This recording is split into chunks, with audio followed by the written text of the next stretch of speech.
Conceptual learning academy platform की जानिब से British India history MCQ series के लेक्चर 3 में हम 1871 से लेकर 1890 तक के कुछ इंपॉर्टेंट इवेंट्स के एमसीक्यूज डिस्कस कर रहे हैं। अगर आप इस चैनल पे न्यू है तो इसको सब्सक्राइब कीजिएगा और बेल का आइकन दबाएं और हमारे सपोर्ट के लिए इस वीडियो को लाइक कीजिएगा।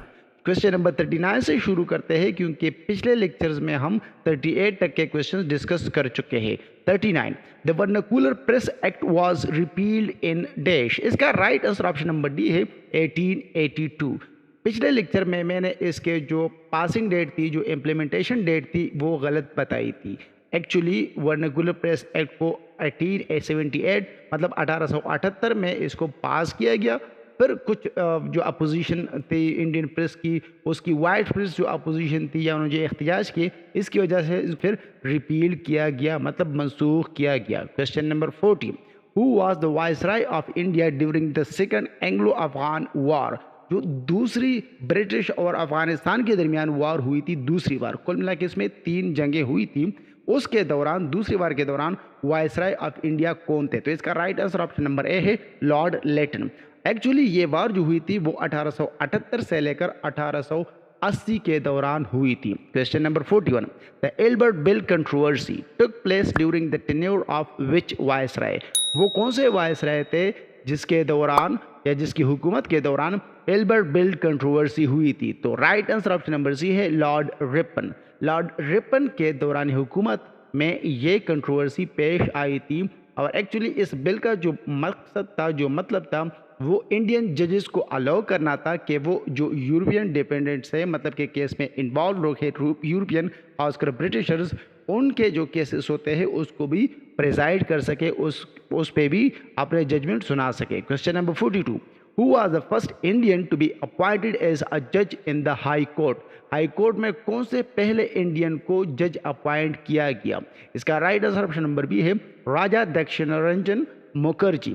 राजा दक्षिणारंजन मुखर्जी जो थे वो पहले इंडियन थे जिसको जज अपॉइंट किया गया हाई कोर्ट में, और उन्होंने कलकत्ता हाई कोर्ट में 1862 से लेकर 1893 तक के अपने सर्विसेज दी थी। Question number 43 the Mahadeva commission was appointed to inquire into. Mahadeva commission किस लिए बनाया गया था? इसका right answer option number B है the administration of Lord Lytton. Lord Lytton की एडमिनिस्ट्रेशन के लिए महादेवा कमीशन को अपॉइंट किया गया था और ये 1882 में ये अपॉइंट किया गया था, जहाँ पर जो फेमीन रिलीफ मेजर्स थे जिसको हम आगे और पिछले लेक्चर में भी डिस्कस किए हुए हैं और आगे लेक्चर में भी, इसी लेक्चर में हम डिस्कस करने वाले हैं। तो फेमीन रिलीफ मेजर्स को जांचने के लिए 1882 में ये कमीशन बनाया गया था। Question number 44 the famine commission chaired by Sir Richard Strachey was appointed after which famine.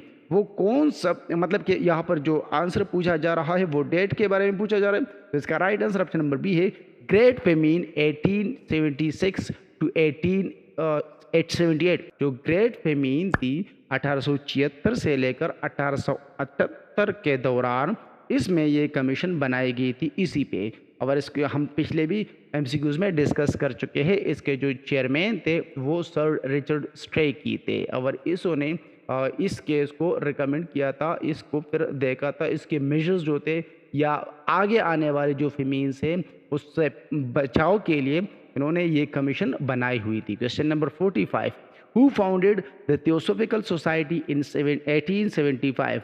1875 में थियोसॉफिकल सोसाइटी हेलेना ब्लेवत्स्की ने बनाई हुई थी और ये एक्चुअली उन्होंने न्यूयॉर्क सिटी में जो अमेरिका में है वहाँ पर बनाई थी। फिर तकरीबन 1879 के लगभग उन्होंने इंडिया में इसको शिफ्ट किया था, यहाँ पर भी उन्होंने इसको प्रोसीड किया हुआ था। Question number 46 the Arms Act of 1878 was enacted to. Arms Act 1878 इसलिए इनेक्ट किया गया था, ऑप्शन नंबर ए में अगर आप देखें regulate the position of fire arms in India. Fire arms को पसेस करने के लिए, इसको रखने के लिए या इसकी जो पोजीशन है, कब्जा है, उसको रेगुलेट करने के लिए इंडिया में ये एक्ट एनेक्ट किया गया था। इसका जो डेट था वो 1878 था, मतलब 1878। Question number 47 who was the British prime minister during the tenure of Lord Lytton as viceroy of India. Lord Lytton जब वाइसराय थे इंडिया में तो उस वक्त ब्रिटिश प्राइम मिनिस्टर कौन थे? इसका right answer option number A है बेंजामिन डिज़रायली। ये उस वक्त के जो ब्रिटिश प्राइम मिनिस्टर थे बेंजामिन डिज़रायली, तब यहाँ पर इंडिया में Lord Lytton viceroy of India थे। बाकी डिटेल आप यहाँ पर रीड कर सकते हैं। Question number 48, the vernacular press act aimed at regulating vernacular newspapers was pass during the tenure of which viceroy? Vernacular press act को हमने पिछले लेक्चर्स में भी डिस्कस किया, इसी में हमने इसकी कुछ करेक्शन भी की। जब ये वायसराय लॉर्ड लेटन वायसराय थे इसके पास होने में, जब 1878 में इसको पास किया गया तब यहाँ पर लॉर्ड लेटन वायसराय थे और 1882 में फिर इसको रिपील भी किया गया, ख़त्म भी किया गया। Question number 49, who became president of the theosophical society in India in 1907? 1907 में थियोसॉफिकल सोसाइटी का जो प्रेसिडेंट बना, तो इसका right answer option number A है अनी बिसेंट। और इन्होंने फिर इसको और भी पॉपुलराइज किया, बहुत अहम किरदार अदा किया 1907 में जब ये इसकी प्रेसिडेंट बनी तब। Question number 50, who founded the Indian national conference in 1883? 1873 में इंडियन नेशनल कॉन्फ्रेंस को ए.ओ. ह्यूम ने 1883 में इसको फाउंड किया गया। ए.ओ. ह्यूम एक अंग्रेज ऑफिसर थे, ब्रिटिश सिविल सर्वेंट थे। इन्होंने 1873 में एक पॉलिटिकल डिस्कशन के लिए ये फॉर्म ओपन किया था। Question number 51, the Indian national Congress held it's first session in? ये एक इंतहाई इंपॉर्टेंट क्वेश्चन है। इंडियन नेशनल कांग्रेस जो है, इन्होंने जो अपना फर्स्ट सेशन था वो बॉम्बे में किया था। और ये क्वेश्चन अक्सर पेपर में मैंने देखा हुआ है कि इसको पूछा जाता है। 1885 में, दिसंबर 1885 में बॉम्बे में इसने पहला जो सेशन था वो हेल्ड किया था। Question number 52, who was known as the grand old man of India? Grand old man of India Dadabhai Naoroji को कहा जाता है। दादा भाई नौरोजी ये एक प्रोमिनेंट इंडियन नेशनल लीडर थे और इसको grand old man of India भी कहा जाता है। Question number 53, who founded the Arya Samaj in 1875? 1875 यानी 1875 में आर्य समाज ये दयानंदा सरस्वती ने इसको फाउंड किया था। आर्य समाज को भी याद रखिएगा 1875 और दयानंदा सरस्वती को भी याद रखिएगा। ये डेट, ये नाम याद रखने के काबिल है। Question number 54, when Lord Lytton served as viceroy of India? Lord Lytton जिसके दौरान कुछ कंट्रोवर्सीज हुई थी, 1876 से लेकर 1880 तक इन्होंने सर्व किया था और इसकी ये सर्विस नोटेबल है, ज़रूरी है वर्नाकुलर प्रेस एक्ट की वजह से। और दूसरा जो फेमीन रिलीफ के लिए जो कंट्रोवर्सी पैदा हुई थी, ग्रेट फेमीन 1876 से लेकर 1878 तक, तो इसको याद रखने के लिए या याद रखने के काबिल है। Question number 55, who founded the Indian National Association in 1876?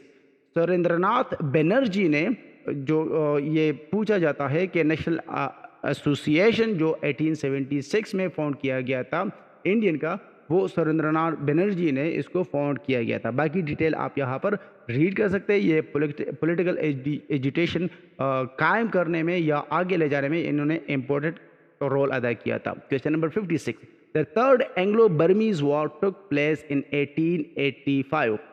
1885 में जो बर्मा और इंग्लैंड के दरमियान यानी ब्रिटिश के दरमियान थर्ड वॉर हुई थी, वो 1885 में हुई थी और उसके बाद उन्होंने बर्मा को यानी म्यांमार को एनेक्स भी किया गया था। Question number 57, who author the history of British India, a seminal work published in 1872? James Mill ने the history of British India ये बुक लिखी है। बाकी डिटेल आप यहाँ पर रीड कर सकते हैं। Question number 58, the Indian national Congress was founded in which year? 1885 में इंडियन नेशनल कांग्रेस को फाउंड किया गया। बाकी डिटेल आप यहाँ पर रीड कर सकते हैं। Question number 59, when the Mohammedan Anglo oriental college established? 1875 में इसको यानी जिसको सर सैयद अहमद खान ने 1875 में इसको इस्टेब्लिश किया। 1920 में ये अलीगढ़ यूनिवर्सिटी भी बन गई।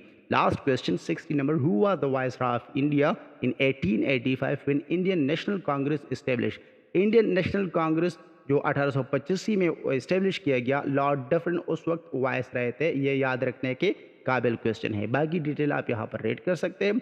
मुख्तलिफ सब्जेक्ट की प्रिपरेशन आप कर सकते हैं, इसलिए आप हमारे चैनल को सब्सक्राइब कीजिएगा, बेल का आइकन दबाएं, फेसबुक पे फॉलो कीजिएगा।